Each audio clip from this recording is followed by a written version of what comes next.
Halo semuanya, kembali lagi bersama saya Michael. Di video kali ini kita akan lanjutkan untuk update market crypto, bagaimana keadaan market crypto untuk hari ini secara price action maupun dengan berita-berita terbaru seputar market crypto ya. Jadi kalau misalnya teman-teman suka video ini, jangan lupa untuk share videonya, like ataupun subscribe. Kita akan langsung masuk aja ke dalam videonya untuk pembahasan market crypto hari ini. Dimana untuk hari ini kita lihat market sedikit mengalami drop 3% gitu ya.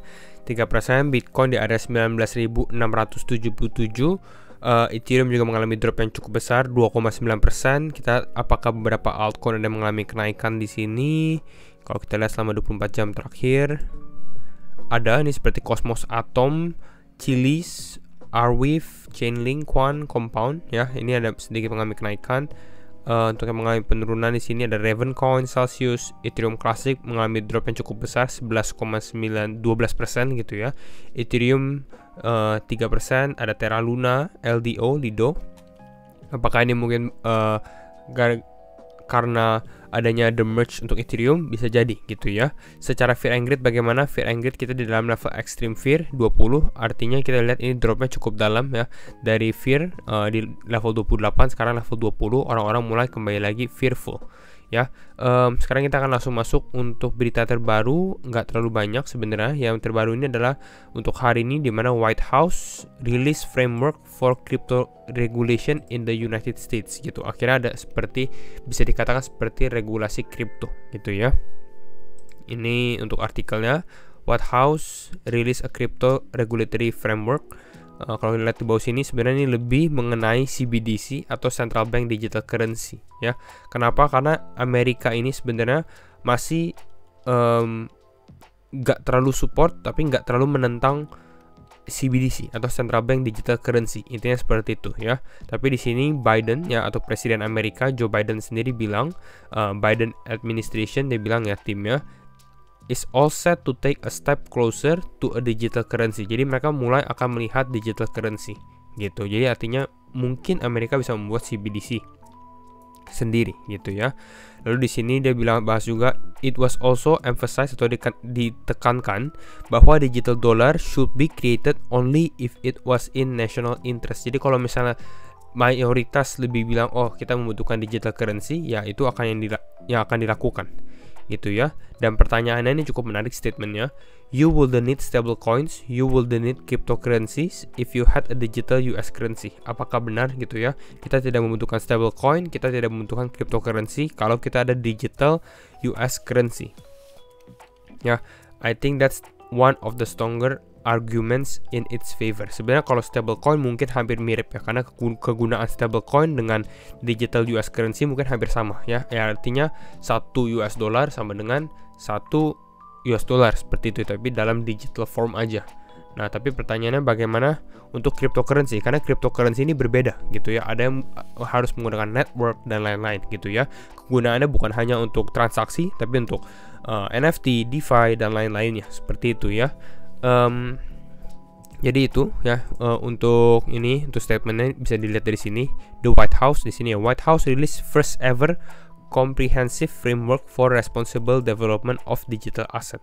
Ini intinya ada untuk protecting investor gitu ya, hampir standar gitu ya, dan lebih detail juga mengenai CBDC sebenarnya yang kita tidak akan terlalu bahas di video kali ini gitu ya, karena ini cukup panjang juga secara frameworknya. Nah, kita lihat dari sini ya, exploring a US Central Bank Digital Currency. Jadi ini mereka mendetail mengenai opini-opininya tentang digital currency. Nah, pertanyaannya adalah kenapa market drop gitu ya.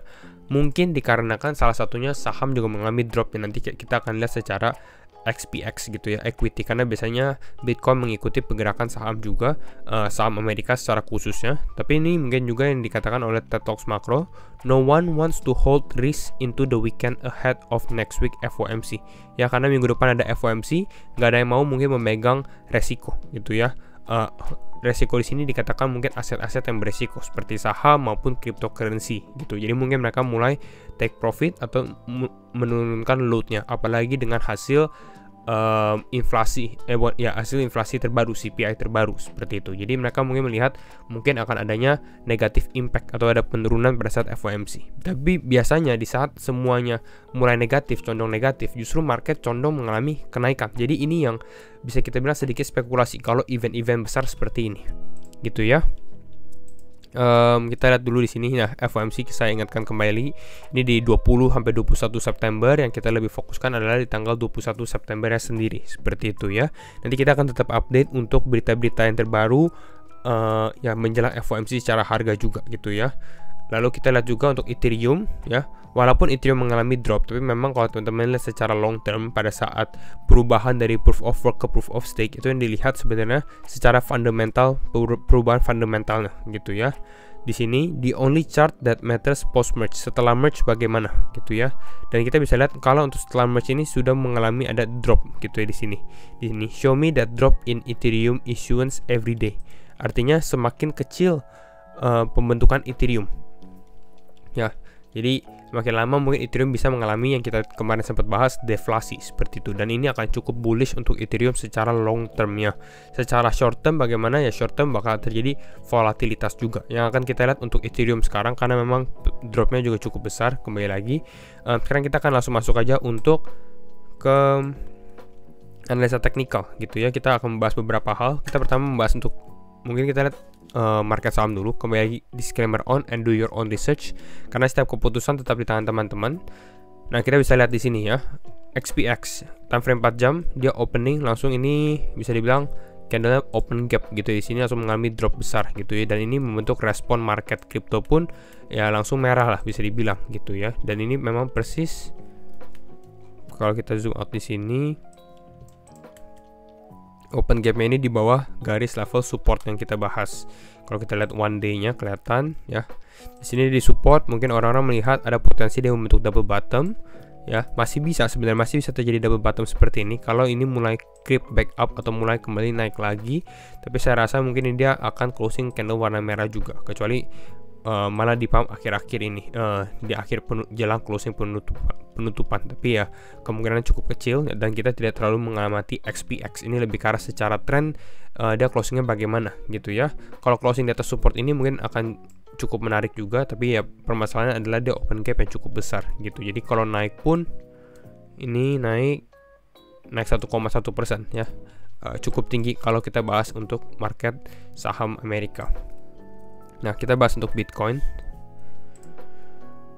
Kalau untuk Bitcoin kita lihat sekarang di 19673 ya, 19673 secara volume standar sebenarnya tidak ada terlalu banyak pergerakan, lebih ke arah sideways juga. Secara price action kita bisa lihat sebelumnya kita memang lihat Bitcoin ini konsolidasi di area ini ya. Kita masih cukup positif di mana untuk ada kenaikan untuk Bitcoin kalau saya rasa seperti ini. Tapi kalau kita perhatikan sekarang ini Bitcoin sudah mengalami drop down ya, mengalami penurunan ya. Jadi ini harus was-was sendiri gitu ya.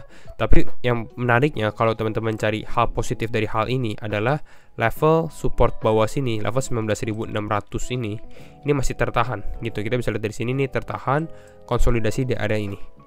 Tapi ya sekali lagi kalau kita lihat seperti ini, artinya ya support ini bentar lagi biasanya kalau dites terus menerus, testing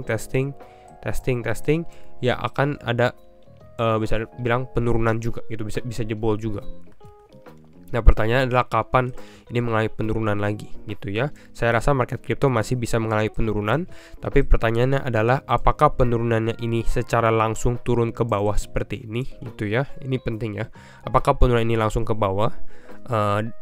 Mungkin bisa menembus area 18.800 19.000 karena akan cukup besar juga. Saya rasa tensi di market crypto ini membutuhkan pergerakan yang cukup besar ya di market gitu ya.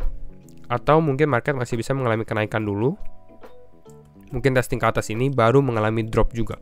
Dan ini adalah possible skenario berikutnya juga gitu ya.